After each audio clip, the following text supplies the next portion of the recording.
O avanço das investigações da Polícia Federal sobre a chamada farra do INSS trouxe à tona depoimentos que atingem diretamente o entorno do Palácio do Planalto. Um ex-funcionário de Antônio Carlos Camilo Antunes, conhecido como Careca do INSS, apresentou detalhes sobre como o lobista utilizava o nome de Fábio Luiz Lula da Silva, o Lulinha, para intermediar negócios e garantir parcerias comerciais. O depoente é agora considerado uma testemunha-chave no âmbito da Operação Sem Desconto, que apura um esquema de fraudes e tráfico de influência na autarquia previdenciária e em ministérios.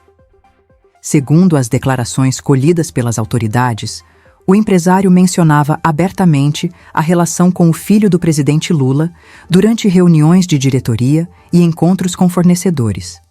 A testemunha afirma que Antunes se referia a Fábio Luiz de forma cifrada, chamando-o de filho do rapaz e fazendo gestos com as mãos em alusão ao pai do empresário.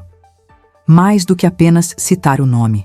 O lobista ostentava uma suposta proximidade que servia como credencial para abrir portas na administração pública federal, especialmente em setores voltados à saúde e tecnologia.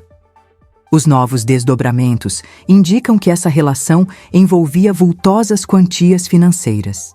A testemunha confirmou aos agentes federais que ouviu de Antônio Carlos o pagamento de uma mesada no valor de R$300 mil destinada a Lulinha. Além desses repasses mensais, o depoimento aponta para uma antecipação de R$25 milhões. Esse montante estaria vinculado a projetos específicos, como o Projeto Amazônia e o Projeto Teste de Dengue, sinalizando que o esquema buscava ramificações em contratos estratégicos do governo federal. A investigação da Polícia Federal trabalha com a hipótese de que Fábio Luiz Lula da Silva atuasse como sócio oculto do Careca do INSS em empreendimentos na área da saúde. Um dos negócios monitorados previa o fornecimento de cannabis em larga escala para o Ministério da Saúde. Registros obtidos por meio da Lei de Acesso à Informação confirmam que o lobista esteve na sede da pasta em Brasília pelo menos 5 vezes. Em 2 dessas ocasiões, em 2025, ele se apresentou como presidente da empresa World Cannabis, reforçando a tese de que buscava viabilizar contratos públicos para sua companhia. A quebra de sigilo de mensagens revelou um elo financeiro importante entre o lobista e Roberta Luxinger, apontada como amiga de Lulinha e peça central no núcleo político do esquema. Em um dos diálogos interceptados, o Careca do INSS ordenou a transferência de R$1.500.000 para Roberta. Na mensagem enviada a um subordinado, o empresário foi direto ao explicar a finalidade do recurso, afirmando que o dinheiro era para o filho do rapaz. Roberta Luxinger é investigada por supostamente realizar lobby no Ministério da Saúde ao lado do lobista, acompanhando-o em reuniões oficiais na esplanada dos ministérios. A Polícia Federal também identificou movimentações que ligam o grupo à residência da família de Lulinha. Mensagens interceptadas mostram que, em dezembro de 2024, o Careca do INSS coordenou a entrega de uma encomenda, descrita como medicamento, no apartamento onde reside Fábio Luiz, em São Paulo. O pacote estava endereçado a Renata Moreira, esposa de Fábio. Na época em que esses dados surgiram, a defesa do filho do presidente negou qualquer proximidade com o lobista e afirmou desconhecer o teor das encomendas mencionadas nas investigações. Outro ponto que reforça a linha de investigação sobre a proximidade entre os envolvidos é um registro de viagem internacional.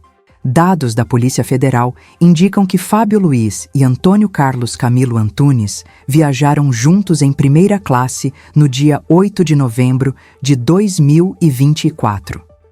O voo partiu do aeroporto de Guarulhos com destino a Lisboa, em Portugal. Para os investigadores, essa viagem em conjunto é um forte indício de que a relação entre o empresário e o lobista ia além de meras citações casuais em reuniões de negócios, apontando para um convívio social e profissional estreito. Roberta Luxinger, por sua vez, manifestou preocupação com as investigações em mensagens trocadas com o lobista após a deflagração da primeira fase da operação em abril de 2025. Ela chegou a avisar Antunes sobre a apreensão de um envelope pela Polícia Federal que continha o nome do nosso amigo, termo que as autoridades acreditam ser outra referência a Lulinha.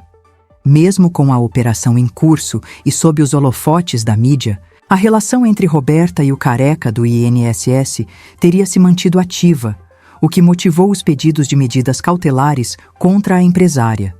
Em sua defesa, Roberta Luxinger alega que foi procurada por Antônio Carlos apenas para atuar no mercado de canabidiol e que as tratativas foram iniciais, sem prosperar em negócios concretos. Ela nega qualquer envolvimento com as fraudes detectadas no INSS. Fábio Luiz Lula da Silva também tem mantido a linha de negação de qualquer vínculo comercial ou recebimento de valores ilícitos.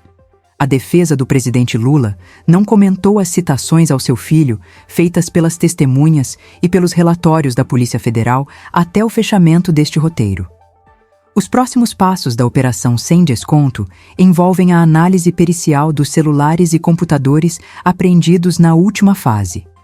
A Polícia Federal busca agora provas materiais, como notas fiscais, registros de transferências bancárias e fotos de encontros, que possam corroborar o que foi dito pela testemunha-chave. O objetivo é esclarecer se houve de fato o pagamento da suposta mesada de R$300 mil e se os 25 milhões mencionados tiveram como destino final contas ligadas a agentes políticos ou seus familiares. O caso segue sob sigilo parcial na Justiça Federal, mas o teor dos depoimentos já causa forte impacto nos bastidores de Brasília. A gravidade das acusações de uma testemunha que trabalhava dentro da estrutura do lobista obriga as autoridades a uma apuração célere. O jornal Resenha Diária continuará acompanhando os desdobramentos desta investigação e trará qualquer nova decisão judicial ou manifestação oficial dos citados assim que forem divulgadas. Para continuar recebendo informações verificadas e não ser pego de surpresa pelas notícias de amanhã, clique no botão de inscrever-se e ative as notificações. O jornal Resenha Diária agradece sua audiência.